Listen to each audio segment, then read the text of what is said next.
Stellar Blade is one of the most exciting new IPs of the decade, shrieks Grums. Oh, it's so based and red pilled, says Niche Gamer. Oh, this is exactly what gaming needs, says the community, right? People are so starved for games, right? People are so obsessed with getting hyped over every little thing. It's gotten to the point where a developer just shoves a pair of tits and an ass at you, and suddenly everyone's just kind of like, like they are just extremely turned on by the fact that like this video game character is attractive, right? That's all that matters. They don't know the genre of the game. They don't know anything about the developers' backgrounds. They don't know anything about like uh their past work or like where things are going from here. They don't even know what platform this thing is launching on. All they know is that this chick is pretty, and so they're gonna support it for that reason.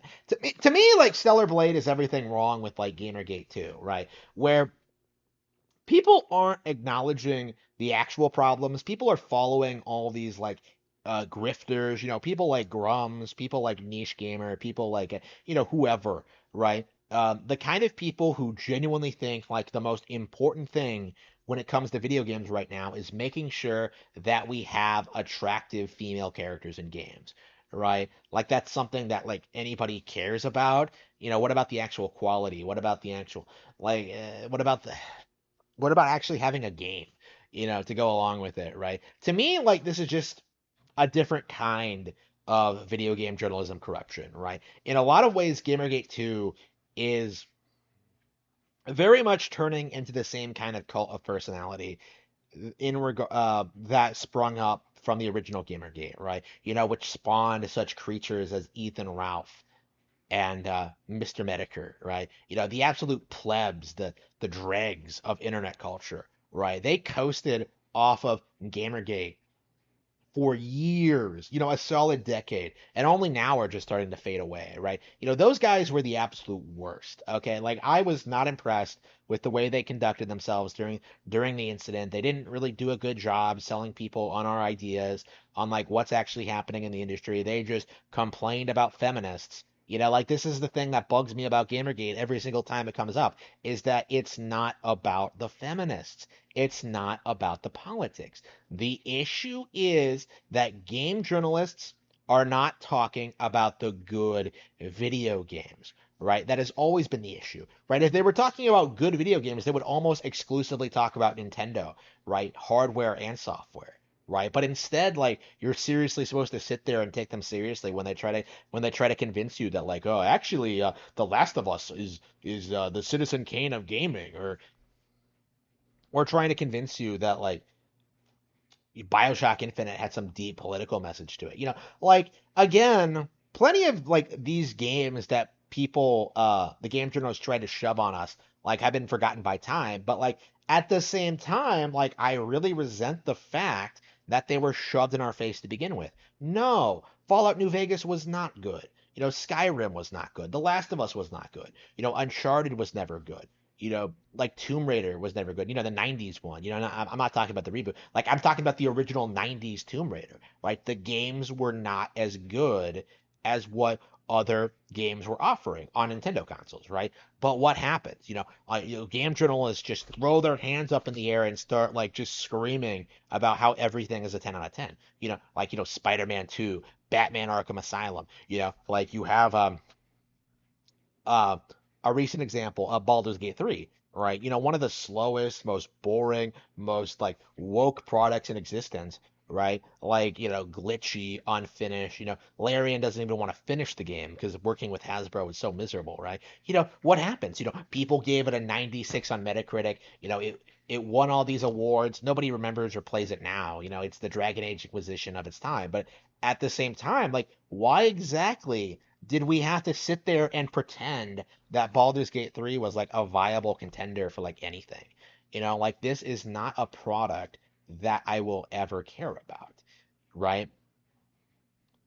Same with Same with Forspoken, same with like, Final Fantasy 16, Street Fighter 6, Tekken 8, PAL World, right? We're seeing more and more that companies, Hogwarts Legacy, like we're seeing more and more that like people are just like latching on to like any major thing that comes out. What sold Hogwarts Legacy, right? It was the J.K. Rowling's admittedly based stance on trannies, right? That was the thing that got people on board with the game and wanting to support it. But then like first of all they backstabbed you with like throwing in a bunch of diversity that didn't need to be there. But like more importantly, and I do think this is the case, this the game was not very good to begin with. And in like Hogwarts Legacy's case, like plenty of people are willing to admit that and acknowledge the game wasn't very good. And like, Warner Bros. Isn't going to produce a sequel, but at the same time, like why aren't we saying the same thing about Baldur's Gate 3? Why aren't we saying the same thing about Starfield or like, all these other games that like came out last year and were just hyped by the game journalists and were just immediately tossed aside once their purpose was served. Hi-Fi Rush, it's a year old now. Who remembers that? Who who remembers that? It's it's just one of those situations, right? Like why exactly are we forced to like pay attention to game journalists just hyping up whatever product crosses their desk?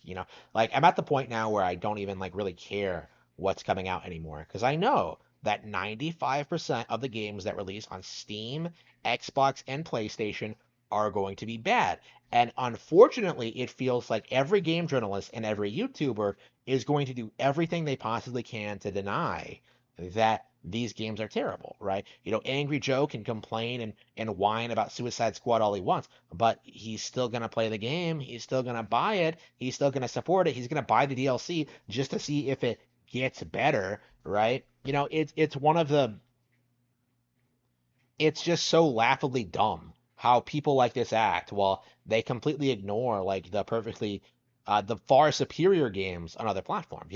When I compare like Stellar Blade to Princess Peach Showtime, like what do we get? We get Princess Peach Showtime, an actual female video game icon, right? We get her in all these roles we've never seen before. She's a cowgirl, she's a ninja, she's a superhero, right? She's doing all these things. She's traditionally feminine. She's chaste, right? She's charming, like, and she's beautiful. Far more beautiful than uh like Stellar Blade with her like fake Asian Barbie face and just like skin tight bodysuit.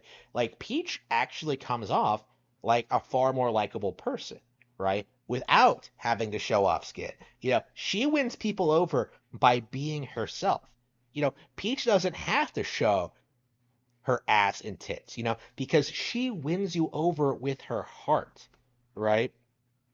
And you don't see that from Stellar Blade. You don't get that from Lara Croft, right? You don't get that from any of these lesser female video game protagonists. Like Peach has more heart and charisma than any of them.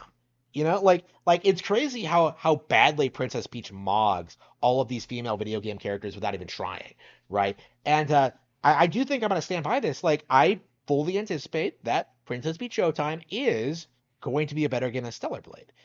And where are we now in that situation? Is anybody in the community talking about Princess Peach Showtime at all? Like what a good game it is for girls and how Peach is a good role model and how like, she does a really good job like coming off as cute and charming without being overly sexual while like being like a traditionally feminine video game character. No.